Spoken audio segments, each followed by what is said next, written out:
This is a disturbing memory from my young childhood. I was about 7 or 8 years old. My mom would usually take my brother and I trick-or-treating, but this particular year after school, she dropped me off at my friend Sean's house, where Sean, our friend Johnny, and I would go together.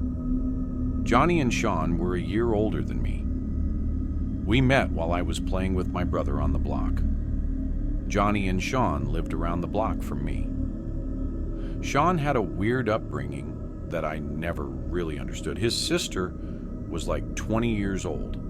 There was a big gap between them. She was always his caretaker.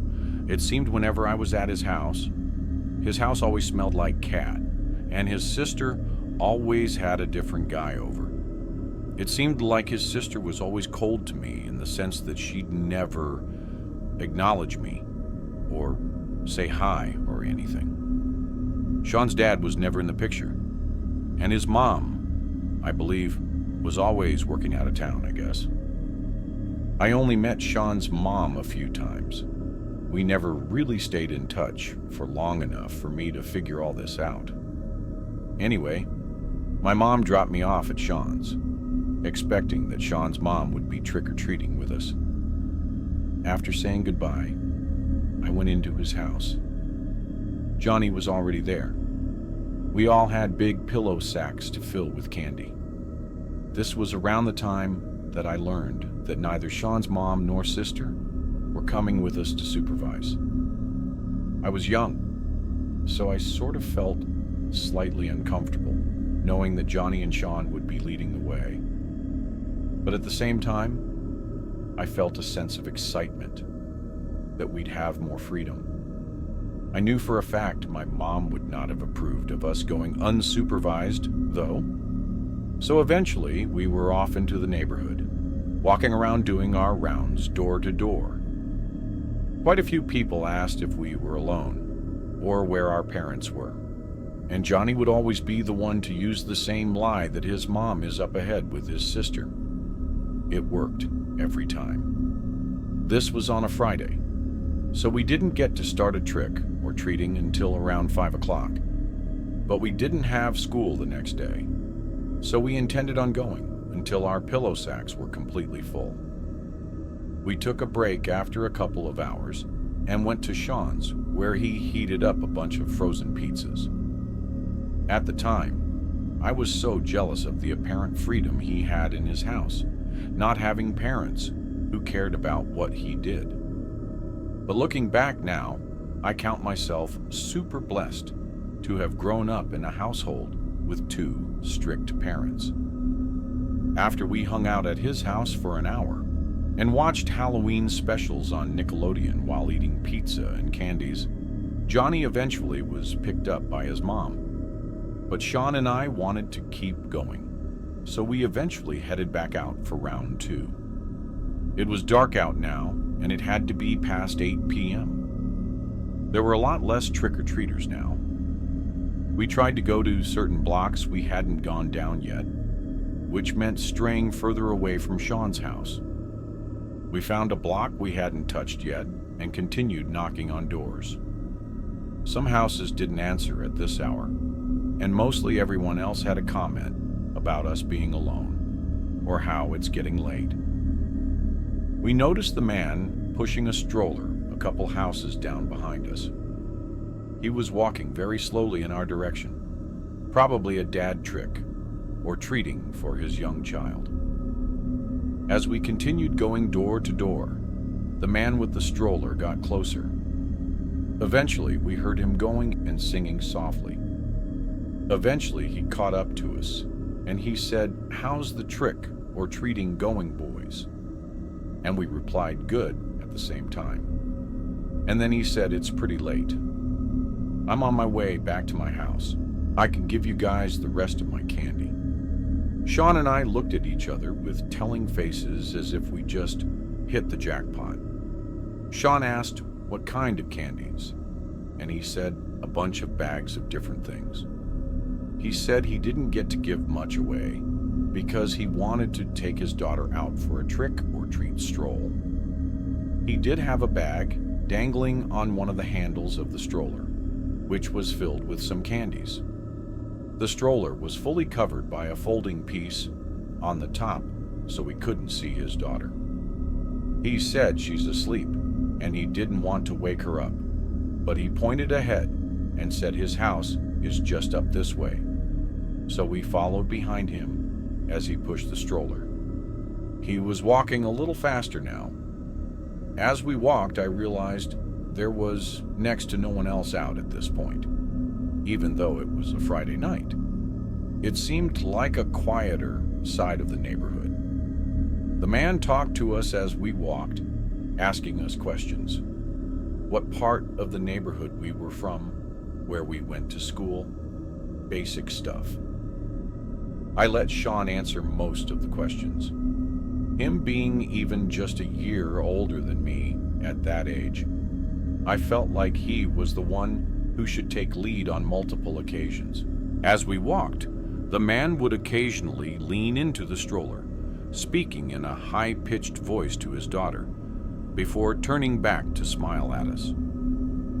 Before long, we reached his house. He led us up the walkway, pushing the stroller ahead of him, then unlocked the door. After stepping inside, he rolled the stroller in first and motioned for us to follow. Sean entered first, and I followed closely behind. I was the one who asked if we could leave the door open. The man hesitated before replying, "Yeah, of course." Then he told us to wait while he went to grab the candy bags. As he left, he pushed the stroller into the center of the living room, about 10 feet from where we stood. Something about the situation felt off, so I nudged Sean. Leaning in, I whispered, "Why would he leave the candy so far away?" Sean didn't answer. Instead, he turned toward the stroller, stepping closer. He reached down and lifted the folding cover that had been shielding the baby. His expression immediately changed. He looked disturbed. Without a word, he rushed back to me, whispering urgently, "Let's go." As soon as we stepped outside, he broke into a full sprint, and I hurried after him, struggling under the weight of our heavy pillow sacks. I still didn't understand what he had seen, until we heard a woman's voice call out, "Excuse me!" One of the man's neighbors was running toward us. She stopped us and asked, "Do you know that man?" At that moment, Sean blurted out everything. How the man had offered us leftover candy but had been pushing a stroller with a fake baby inside. A chill ran down my spine as he said it. The woman's face grew serious. "That man doesn't have a child," she said. "I saw you walking with him." She ushered us to her car and drove each of us home. I know, getting into a stranger's car after that was another questionable choice. But when we reached my house, she came to the door and explained everything to my mom. My mom was devastated. After I recounted every detail of the night, she sent me to my room while my parents called the police. They never told me what happened after that. I think they wanted to protect me from any further involvement. My mom refused to let me go to Sean's house anymore, and I know she had plenty to say to his mother. I still saw Sean at school now and then, and we remained polite to each other. But after that night, our friendship was never the same. It was Halloween night in 2016. My parents had assigned me the job of handing out candy to all the trick-or-treaters that evening. My mom had gone overboard, as usual, buying what felt like 1,000,000 bags of candy. I already knew we'd have tons left over, and I'd be the one mindlessly snacking on it for days, maybe even weeks, despite my attempts to lose weight. I always told her she bought way too much. Our house sat at the end of a cul-de-sac, on a dead-end street, so we rarely got many trick-or-treaters. Still, there were always a few loyal kids who came by every year. knowing we handed out generous amounts of candy. This year, Halloween fell on a Monday. I was in college that year, and luckily, my schedule gave me Mondays and Wednesdays off. I spent the first half of the day at the gym before working on assignments for my classes. Around 4 p.m., I started hearing the excited voices of kids outside, signaling that trick-or-treating had begun. The doorbell rang for the first time sometime between 4 and 5 p.m. The evening went as expected. Nothing particularly exciting about handing out candy to kids, while my dog, Vito, barked his head off every time the doorbell rang. From the first visitor to about 8 p.m., I'd say we had maybe 10 to 15 trick-or-treaters in total. Like I mentioned before, our cul-de-sac was out of the way, so most kids just skipped it and kept walking straight. And since it was a Monday, the night wound down earlier than usual. By then, I had finished a good chunk of my homework, made progress on my projects, and treated myself to some of my mom's leftover stew before heading to my room to watch Game of Thrones. I was 2 episodes in when an unexpected sound made me pause. The doorbell. Vito immediately started barking again. Glancing at the clock, I saw it was around 9:30. That was definitely past the usual time for trick-or-treaters. Curious, I went downstairs to check. When I opened the front door, I was met with the sight of a very tall figure standing on the other side of the glass storm door. It was someone in a clown costume, complete with a terrifying mask.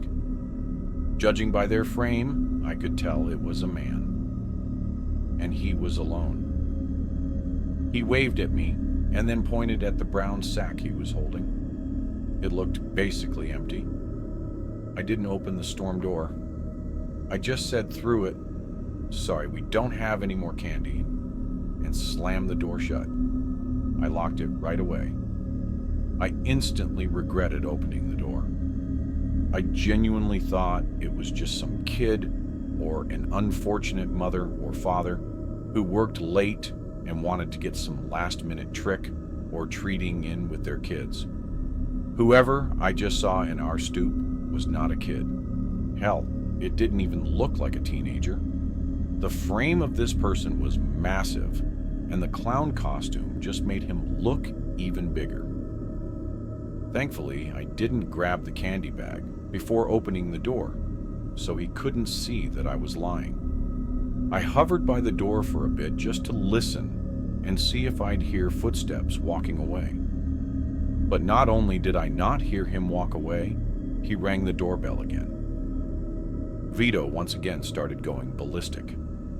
Vito's a rat terrier. His bark is not intimidating, nor would he ever actually defend the home from an intruder. I picked him up and carried him upstairs after turning off the lights downstairs. This was my half-assed attempt at getting him to think I was absolutely never opening that door again tonight. I put Vito in my room and shut the door so he wouldn't keep barking. I stood at the top of the stairs listening, and then I heard, through the front door, the storm door being forced open like there was a loud snap, implying that the latch may have been broken from force. I then heard both knocks on the front door and then the doorknob moving around. At this point, I decided to hide my room. I was incredibly unsettled. I texted my family group chat about what was going on. No one answered, though. Of course, I knew that whoever that was had to get bored. I would have texted all my guy friends asking who it was, but all my guy friends are short. I resumed the episode I was watching. I was truly just trying to pretend he wasn't there. What else was I to do? The doorbell rang once again, though. This was a nightmare. I kept telling Vito to shush. I had my blinds closed, too. I didn't want that fucking clown knowing what room I was in. I tried calling my dad, but he didn't pick up. I called my brother, who picked up, saying he wasn't alone, and I knew that meant he was with a girl. I told him check my texts. There's some guy dressed as a clown at the door, and he won't go away. My brother said it's a Halloween prank, and to just ignore it. He seemed like he was in a hurry to get off the phone, so I hung up. I hoped he was right.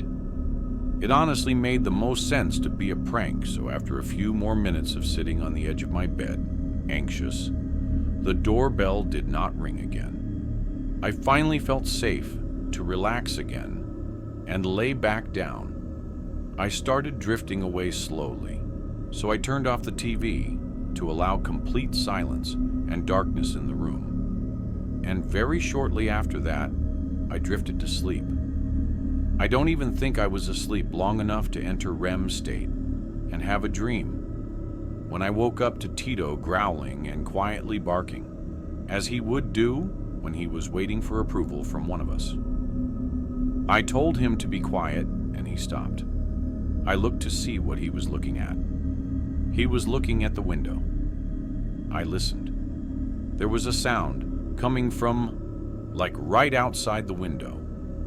The slightest thumping sounds, and I could almost swear the sound of something rubbing on the window. My bedroom was on the second floor of the house.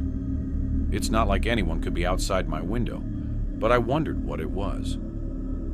I got up and pushed open the blind on my window, and boy was I wrong. That man dressed as a clown was at my window. All I could see was that horrific mask on the other side of the glass.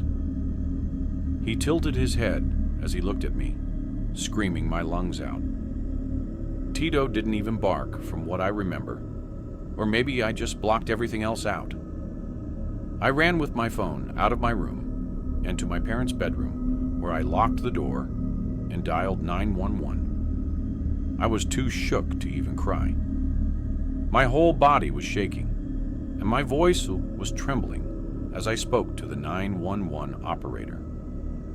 I must have asked the operator once every 20 seconds to get the police to hurry up. She'd tell me the same thing every time. They're coming as fast as they can. The police got to the house in roughly 10 minutes. They examined the exterior of the house to look for any attempted entry points. All they found was that the latch on the front storm door was broken, like I figured, and leaned against the side of the house by my bedroom window was my dad's ladder. That man went into our storage shed outside and found my dad's ladder to use to climb up to my window.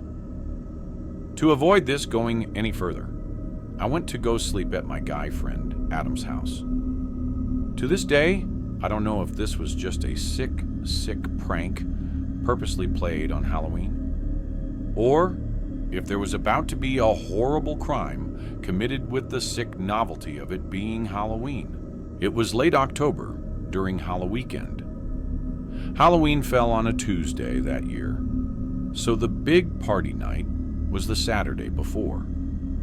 My friends and I were scrambling for last-minute plans since everything seemed to be sold out. Ideally, we wanted to find a house party. We had some pretty hilarious costumes and wanted to make sure we got some good use out of them. Kate, one of my friends, decided to post on her Instagram and Snapchat stories, asking if anyone knew of any parties happening that night. That's not something I would have ever done. I would have found it a little embarrassing, but I was glad she was willing to put herself out there. To my surprise, she texted the group chat not long after, saying someone had responded with details about a party. She quickly followed up with a screenshot containing the info, an address, a start time, and a few ground rules. It mentioned that the party would be indoors only, with no access to the backyard, and that guests had to bring their own alcohol. It also had one particular rule. Every guy had to bring at least one girl. The person who sent the details to Kate was a guy we knew, someone around our age who was connected to a lot of the same people we were.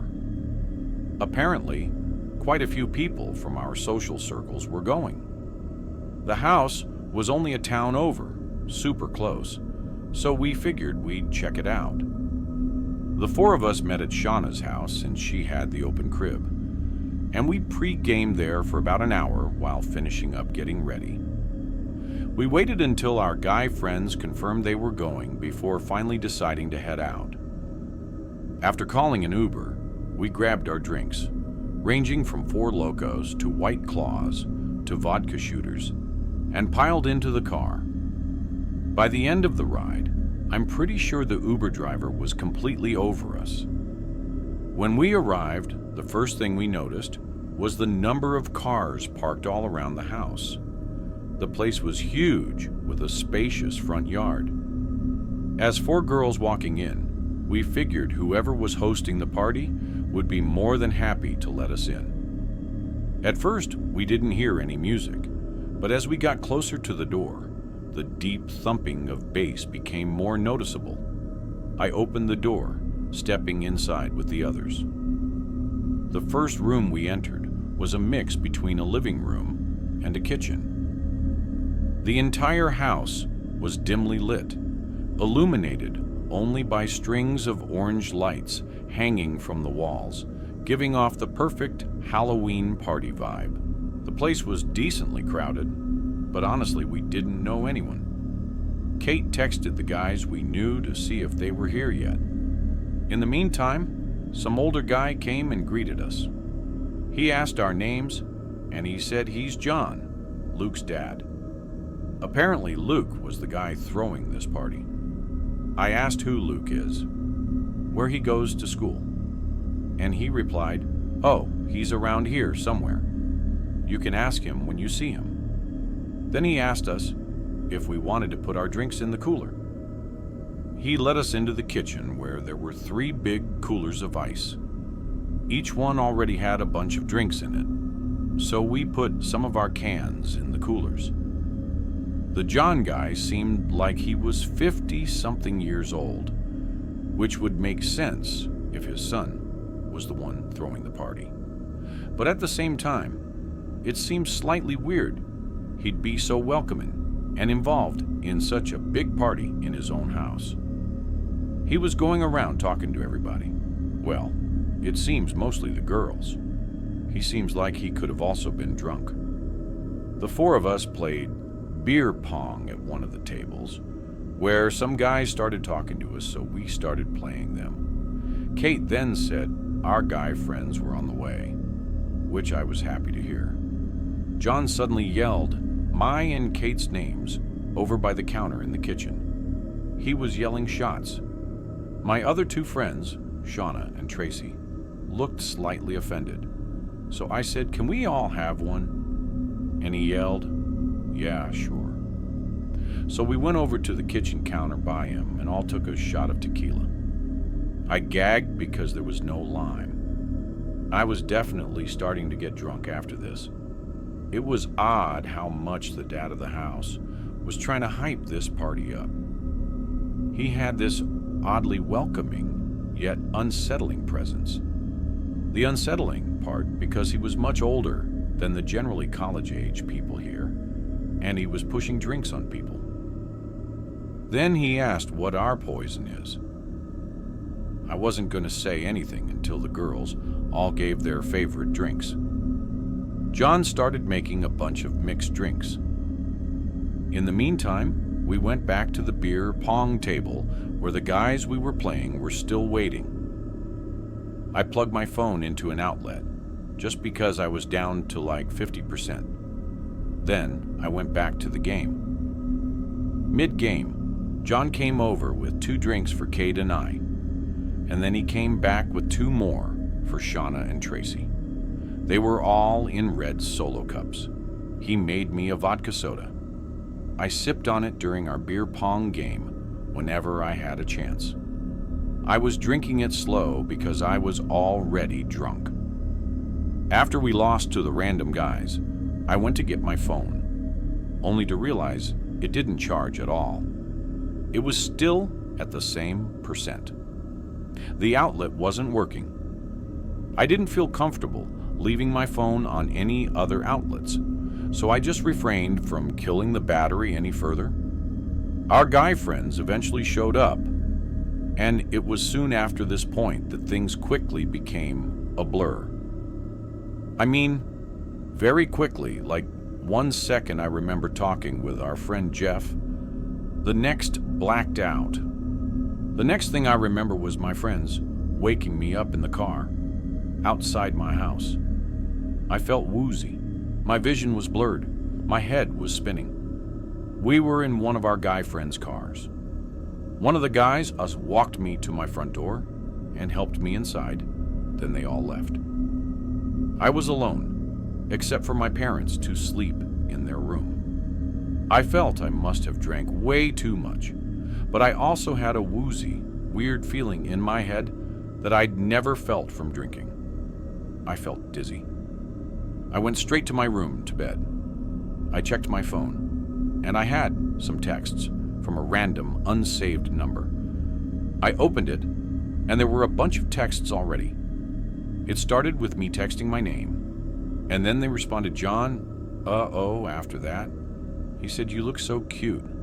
Based on the time he sent this, it was still during the party. There was a 2-hour gap from then until he texted me again saying, "Where did my favorite girls go?" I was shocked at myself that I gave that man my number. I must have been drunker than I thought. But regardless, I lowered my head onto the pillow and fell asleep instantly. The next morning, I woke up to some disturbing texts. As my head was spinning, I read these sickening texts. After I fell asleep, I got texts from John that said, "Where are you? I'm coming to your house. You left something here." Followed by, "I'm here. Can you come to the door?" Followed by, "Hello. Are you awake?" He also tried calling me 3 times. This was all at like 2 a.m. I sent the screenshot to my friends, and this was when they reminded me of what happened. John was all over me as I was increasingly becoming a zombie. My friends started getting concerned, so they pulled me away and we left the party. And just as we were leaving, 2 police cars showed up outside, presumably for a noise complaint. And as we left, everyone took note of there being no furniture in the house. It was just a big empty space filled with people and beer pong tables. One of my guy friends looked up the number somehow, and he told me it was a voice over IP number, which I didn't understand, so he just said it was a fake phone number that John texted me from. He also said that with my number, he could easily find my address. I felt even more sick now. I asked if anyone ever met his alleged son, and everyone said no. We were starting to think there was no son, and when Shauna suggested he might have roofied me, it made so much sense. I'd never before felt the way I was feeling. We decided to take this to the police. We all went to the nearest police station and reported everything, including the texts. The cop at the front desk asked if this was in relation to the house party in the vacant house last night. We were at first confused by him saying vacant house until he explained that there was a call from neighbors about a party going on in a house that had been vacant for some time. We all looked at each other with our mouths gaping. We were all brought into an office to sit down with, I guess, a detective to take down the whole story. He took the fake phone number and said they'll try to trace this back to somebody once they get a warrant. We gave the police everything we could, and we went on our way. I blocked the fake number. I honestly felt sick over this for a while. As the days went on and nothing happened, I was confident it was over. But none of us ever heard from the police. We never heard of any arrests being made or anything. To think that man went out of his way to advertise a house party in a vacant house to have access to young women. Roofied me, and possibly other girls lied about having a son. All of this. This was clearly a very, very dangerous man. And the fact that we still haven't been called in to identify anybody scares me to think he's still roaming free. This was a month ago. I'll update if things change, and I'm crossing my fingers that they do. If you enjoyed this video, don't forget to hit the like button and subscribe to the channel for more amazing video. Turn on the notification bell so you don't miss any updates. All right, that's it for today. Take care, and I'll see you in the next one.